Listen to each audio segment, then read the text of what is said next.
¿Alguien leyó qué es alcaloides y qué se les viene a la cabeza cuando hablamos de alcaloides en concepto químico, ¿no? Que son compuestos nitrogenados y se comportaban como una base. Exactamente. Son compuestos que tienen en su estructura nitrógeno y se comportan generalmente como base, ¿sí? De los alcaloides, o sea, los alcaloides se derivan de muchas, generalmente de plantas, ¿sí? Se sacan de las plantas. Y estas plantas, estos alcaloides, producen, o sea, actúan a nivel del sistema nervioso central cuando uno los consume. Entonces, muchas veces hay alcaloides que producen adicción, ¿sí? Como la cocaína, por ejemplo. Después hay unos que no son tan graves como la cocaína, la cafeína, pero que también es una especie de adicción. No digo que sea de las graves, pero no sé si a alguno no le pasa también con el mate, que no pueden estar sin el mate. Bueno, respecto a las estructuras, cómo se agrupan, tienen acá en la guía, fíjense, se agrupan de acuerdo a si son bases acíclicas, ahí tienen los ejemplos, si son aminas aromáticas, también tienen los ejemplos de efedrina, mescalina. No voy a leer todos porque si no se hace como muy aburrido, pero ustedes presten atención que ahí también están los aminoalcoholes, veratrina, solanina, las bases pirrólicas. Fíjense cuando ven algunos conocidos, como la nicotina, ustedes saben que la nicotina, ¿de qué planta se saca? Eso seguro saben todos. ¿Qué es la nicotina? ¿Del tabaco, profe? Del tabaco, exactamente. De la hoja del tabaco se obtiene la nicotina, que es lo que uno, justamente el alcaloide que uno cuando fuma daña al cuerpo, digamos, ¿sí? Después tienen las de base espirídicas, ¿sí? Como la conina, lobelina, los derivados de oxalina, a ver otros. Acá en derivados de grupos tropanos tienen la cocaína, que también es conocido, la atropina también es conocido, la strimina, que lo vamos a ver ahora, es derivados indólicos. Después tienen la morfina, que muchos habrán escuchado alguna vez, que ahora lo vamos a ver también, la colchicina, que es ácido lisérgico derivado de la tropolona, y la teobromina también habrán escuchado alguna vez. Bueno, esos son los derivados de la cafeína. Otra cuestión interesante con respecto a la estructura química es que en general los alcaloides que presentan oxígeno se presentan como sustancias sólidas blancas de sabor amargo y cristalizables. La ausencia de oxígeno hace que sean sustancias aceitosas, volátiles u odorantes. ¿Sí? La mayoría de los alcaloides son insolubles o muy poco solubles en agua, pero se disuelven bien en alcohol, éter, cloroformo y solventes orgánicos. Y que ahora ya lo vamos a ver. Esto es importante por lo que vamos a hacer ahora en la parte práctica, en el laboratorio. Generalmente los alcaloides se combinan con ácido, ¿se acuerdan que dijimos que se comportaban como base? Y forman sales, ¿sí? Estas sales son bastante solubles. Acá pueden ver las estructuras justamente de algunos ejemplos que vamos a ir viendo. En primer lugar, tenemos a la nicotina, como dijo el compañero, se saca de la hoja del tabaco. La nicotina es líquido incoloro que hierve a 245 grados, un olor semejante al tabaco, por obvias razones, y en dosis extremas es muy venenoso, ¿sí? Se disuelve en agua, en alcohol y en éter. Fíjense que hay algunos que pueden disolverse bien en agua. Después permiso, Laura. Sí. Para que a ver si están despiertos los chicos. Sí, el nombre científico de la nicotina. A ver, ¿alguno que sepa? De la planta. Del tabaco, claro. Del tabaco, sí. Nicotiana, ahí no me acuerdo, pero era... Sí, va bien. Nicotiana tabaco. Estas cosas son importantes, después la van a ir viendo. Por ejemplo, en cultivos 3 dan este cultivo. Y bueno, también en botánica la van a escuchar. Seguir nomás, Laura. Así como les dice Majo, es importante que desde ya vayan sabiendo los nombres, porque ustedes van a ser futuros ingenieros agrónomos, así que es importante que manejen ya los nombres de las plantas. Después tienen la morfina, que como les decía, hoy es bastante conocido porque es un alcaloide que se usa en medicamentos para calmantes, para pacientes oncológicos. ¿Sí? Muchos habrán escuchado. Se obtiene del opio, ¿sí? En forma de sal, y tienen forma de cristales rómbicos, muy solubles en agua fría. Fíjense que hay muchos que son solubles en agua. Muy empleado como sedante y calmante, que lo que les dije al inicio. Después tienen la atropina, que la atropina se utiliza para... la atropina es la que se utiliza para cuestiones oftalmológicas, ¿sí? ¿Qué más tenía que...? Bueno, ¿de qué planta se saca? De la belladona, que es Atropa belladona, el nombre científico, ¿sí? Y el estramonio, que es otra planta. Bueno, también es soluble en agua, en alcohol, en éter, en cloroformo, y se emplea muchas veces como sulfato. ¿Vos querías agregar algo de esto, Majo, la atropina? No, sí, alguno, porque es importante también que sepan los nombres científicos. La morfina, por ejemplo, como dijo bien Laura, es una cápsula, de ahí se extrae. El género en general es la amapola, pero no sé si escucharon, es Papaver somnífero, donde se extrae la morfina. O sea, para que vayan anotándole en los nombres científicos. Muy bien. Después la cocaína.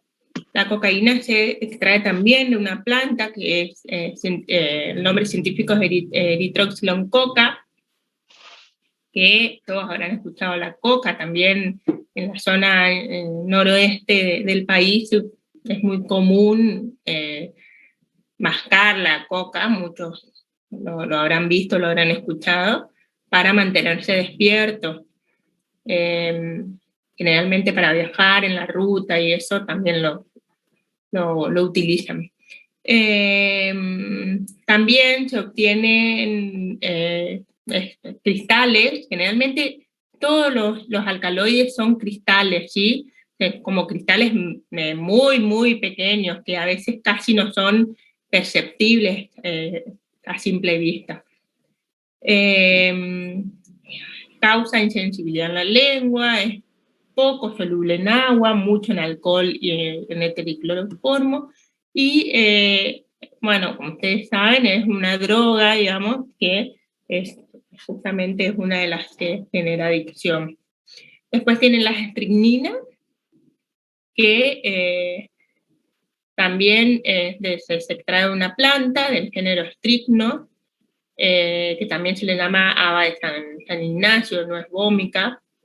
¿Qué más teníamos de acá? Se saca de la semilla, es una sustancia también cristalizable, poco soluble en agua, de sabor muy intenso, venenoso.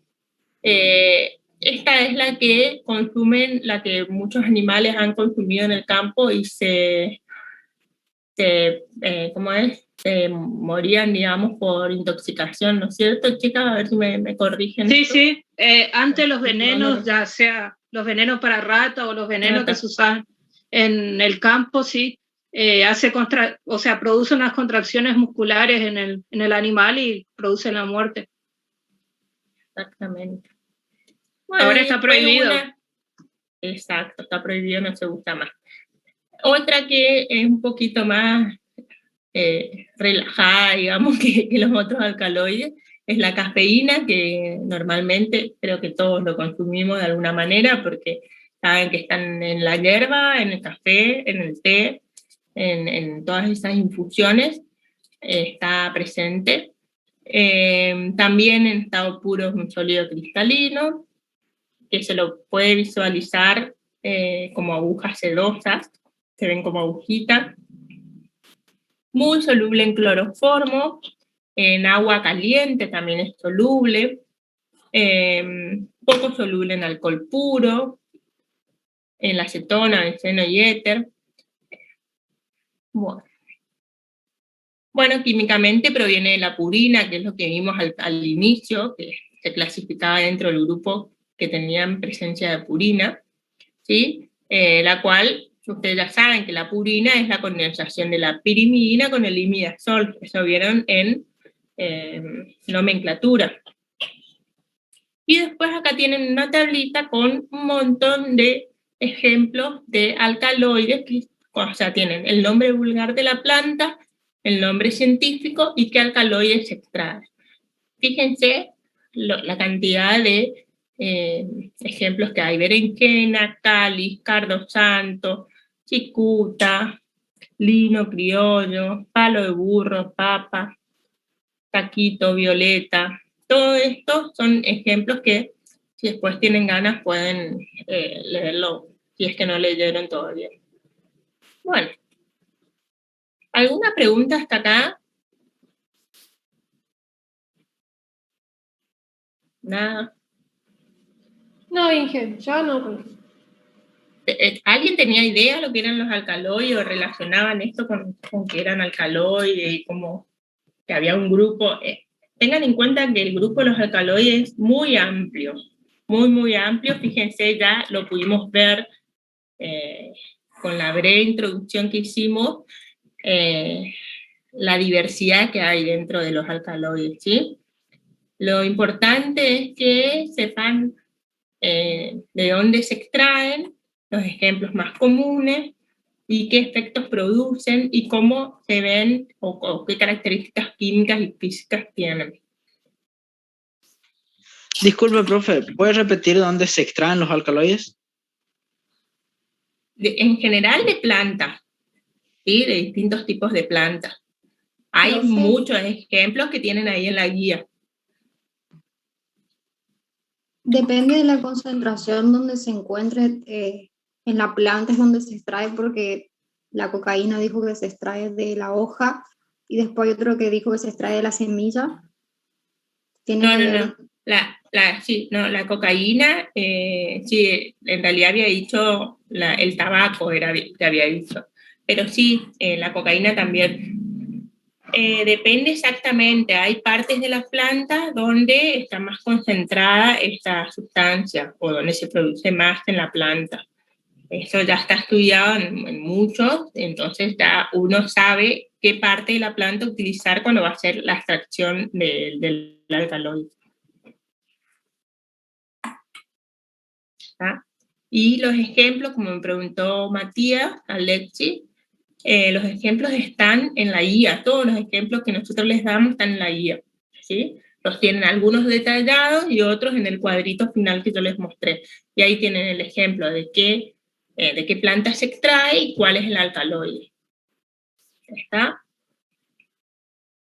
Bueno, ahora lo que voy a hacer es compartirles el Power con la clase del laboratorio.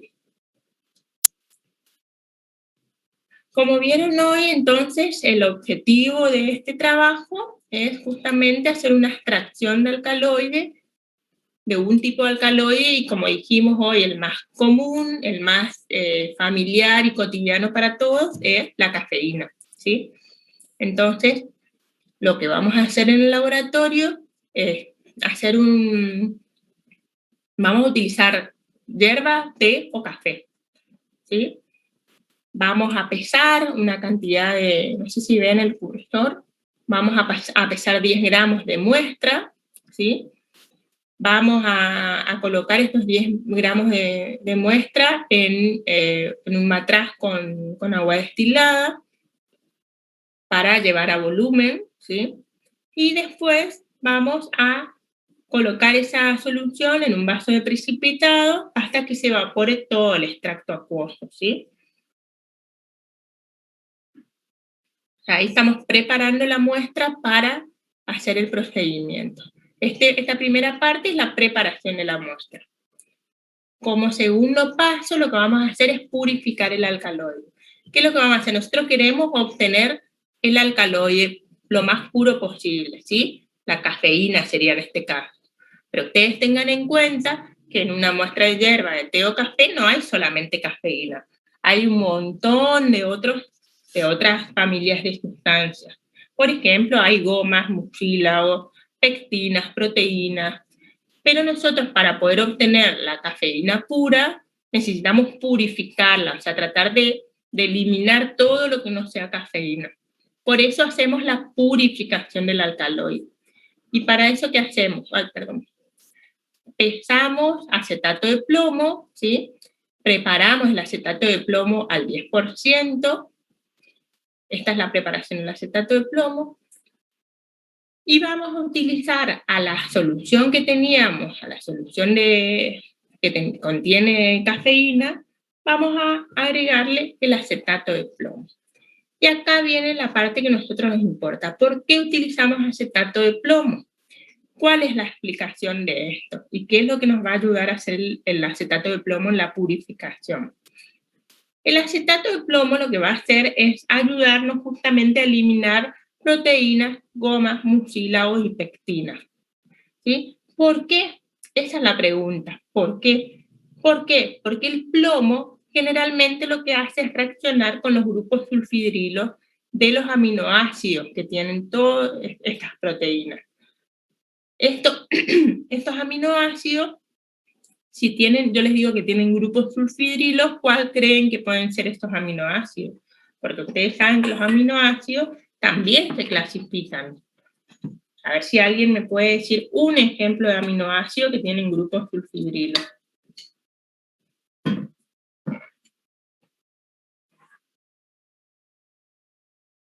¿Nadie sabe?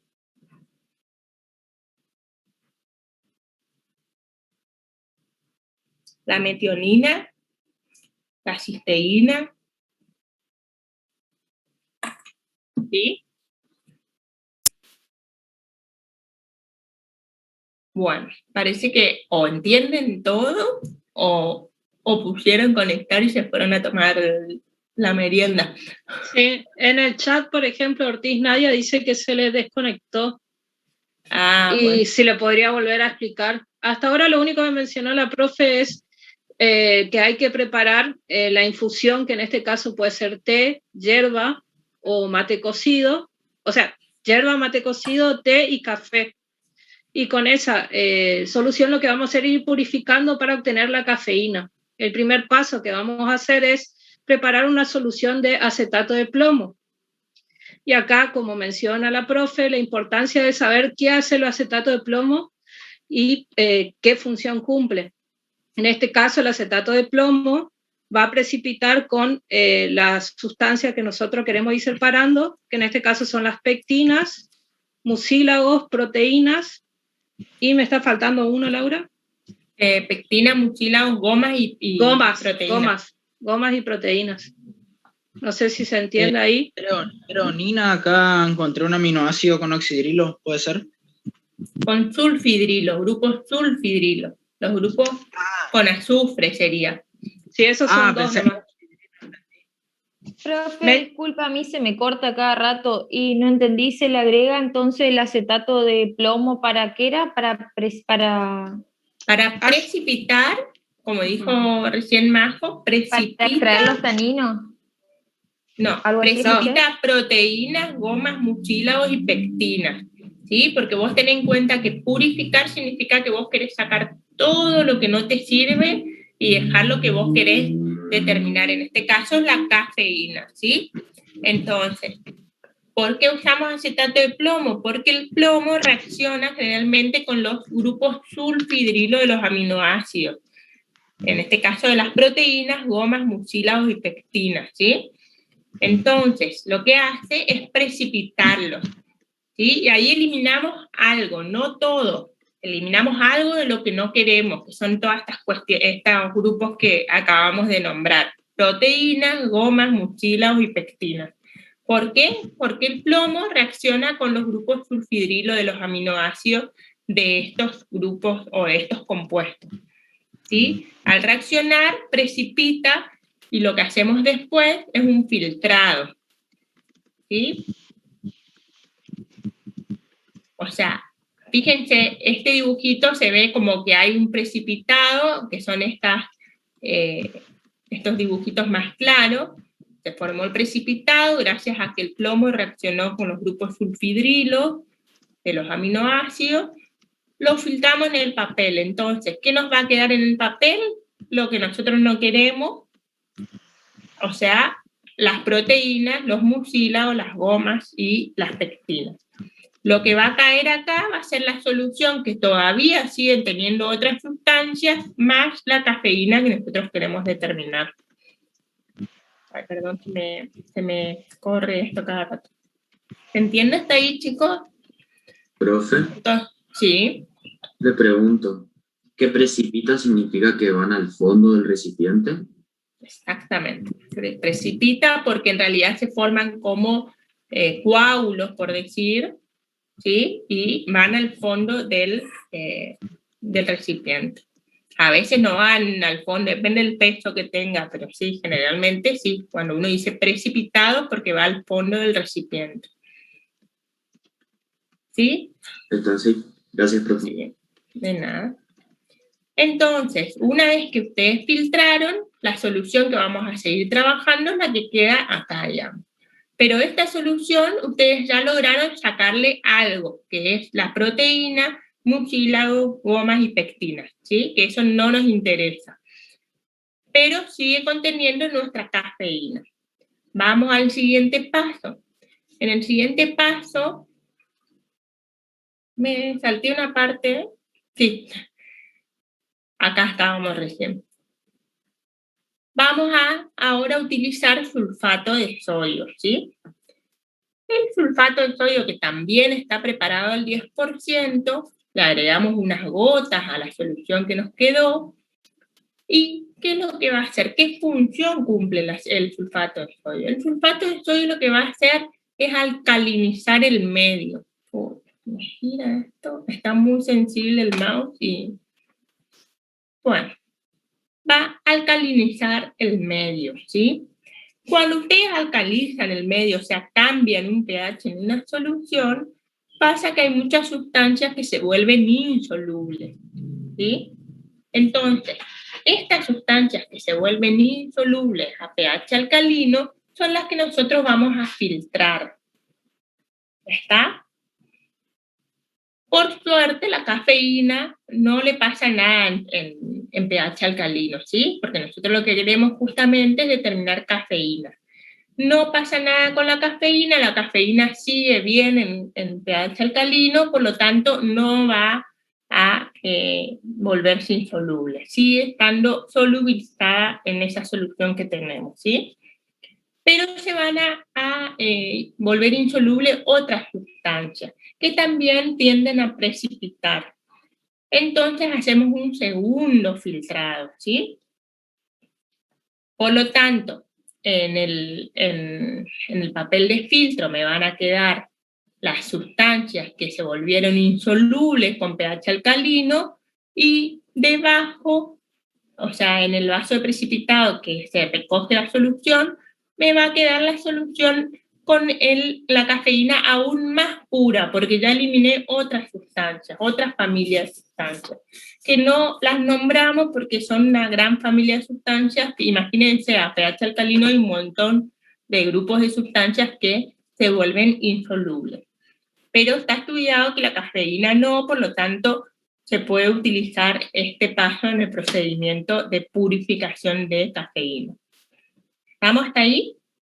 Entonces utilizamos dos sustancias, el acetato de plomo primero y el sulfato de sodio luego. El plomo precipitó todo lo que tenía grupos sulfidrilos, ¿sí? Las proteínas, los mucílagos, las pectinas y las gomas. Y el sulfato de sodio hizo que se alcalinice el medio y volvió insoluble un grupo grande de sustancias. Eso también lo filtramos y fuimos purificando la solución. Ahora, en todo caso, alguna de las chicas les hace un repaso de lo que yo fui diciendo. Majo o Mayra, como quieran. El último paso es llevar esta solución que está bastante pura, pero todavía tiene alguna sustancia, a una ampolla de separación o decantación, como ustedes quieran llamarlo, los dos nombres están aceptados. En esa ampolla, antes de llevarla a la ampolla de separación, está bien, primero colocan la sustancia, la solución que veníamos purificando, y luego agregan el cloroformo, ¿sí? Y lo mezclan. ¿Qué va a pasar acá? La cafeína, ¿dónde creen ustedes que es más soluble? ¿En agua o en cloroformo? En cloroformo. Cloroformo. En cloroformo, exactamente, porque es más bien apolar. Entonces, si está entre el agua y el cloroformo, va a tener más afinidad con el cloroformo, o sea, se va a solubilizar en cloroformo. Fíjense que tenemos dos fases. Tenemos dos fases acá. Vieron la fase inferior, que es esta de color verde, y la fase superior. En la fase inferior está la fase clorofórmica. ¿Sí? Anoten eso. Esta fase inferior se llama fase clorofórmica. Esta fase clorofórmica, como bien dijeron los compañeros, es la que va a solubilizar a la cafeína. Por lo tanto, en esa fase clorofórmica está la cafeína. Y la fase superior, que es esta celeste, es la fase acuosa, ¿sí? Es lo que me quedó de todo el resto de la solución más el agua, ¿sí? ¿Está hasta ahí claro? Entonces, ¿para qué me sirve esta ampolla de separación? Justamente como lo dice el nombre, separar las dos fases. ¿Qué fase es la que yo quiero obtener? La inferior, que es la clorofórmica, que contiene la cafeína. ¿Sí? Entonces, van a abrir el robinete, van a dejar caer la primera fase y cierran el robinete de inmediato para que no caiga la fase superior. ¿Sí? Una vez que ustedes recojan esa solución clorofórmica que contiene la cafeína, van a llevarla a calor, a fuego, en este caso es una hornalla eléctrica, para que se evapore toda la fase clorofórmica, ¿sí? Lentamente. Despacito porque si no esto se quema. Entonces, lentamente se deja evaporar toda la fase clorofórmica. Por lo tanto, una vez que se evapora todo el líquido, me va a quedar, esto es un dibujo representativo, chicos, me van a quedar cristales que son los cristales de cafeína, o sea, del alcaloide que purificamos. Les vuelvo a decir, esto es representativo porque casi no se visualiza, excepto que ustedes lo pongan con el reflejo de la luz, por ahí se ven como las agujitas cristalinas de la cafeína. Entonces, como casi no se ve, lo que hacemos es una caracterización. Este es el tercer paso. ¿Para qué me sirve la caracterización? Para confirmar que hay presencia de cafeína, ¿sí? O sea, me va a dar un color ahora. Entonces, vamos a agregar primero ácido nítrico, vamos a evaporar de vuelta el ácido nítrico y vamos a agregar hidróxido de amonio. Una vez que ustedes agreguen el hidróxido de amonio, si ustedes ven una coloración amarilla como está acá, es porque hay presencia de alcaloides. Si no toma este color amarillo es porque evidentemente la muestra no tenía cafeína. En estos casos sí o sí nos da porque las 3 muestras que usamos sabemos que hay cafeína, que es hierba, café o té. ¿Sí? Bueno, tengan en cuenta que la caracterización es cualitativa. No quiere decir que me va a dar un número o una cantidad de cafeína. Me va a confirmar presencia o ausencia, nada más. Bueno, no sé si quieren, hacemos Majo o Mayra, no sé cuál de las dos quiere. Le hacen un repasito acá de repetir lo que vimos hasta acá. Lau, Sí, te escucho, Majo. voy a pasar la asistencia y voy a explicar si me dejas en el 2 un ratito. Dale. Va a pasar Profe, el le hago una participar. pregunta. Sí. Eso, por ejemplo, si es lo que también utiliza la policía en el caso para la cocaína, para saber si es, digamos, en base a la reacción de color. ¿Que usan quiénes? Disculpame, no te entendí. No, que la policía, por ejemplo, a veces utiliza para detectar si es cocaína también una reacción con un indicador de color, también sería No, Sí, como sí. eso. no sé qué usan, digamos. Esto ¿Qué es indicador? claro, esto es un indicador muy casero, digamos, algo muy sencillo que nosotros no podemos hacer.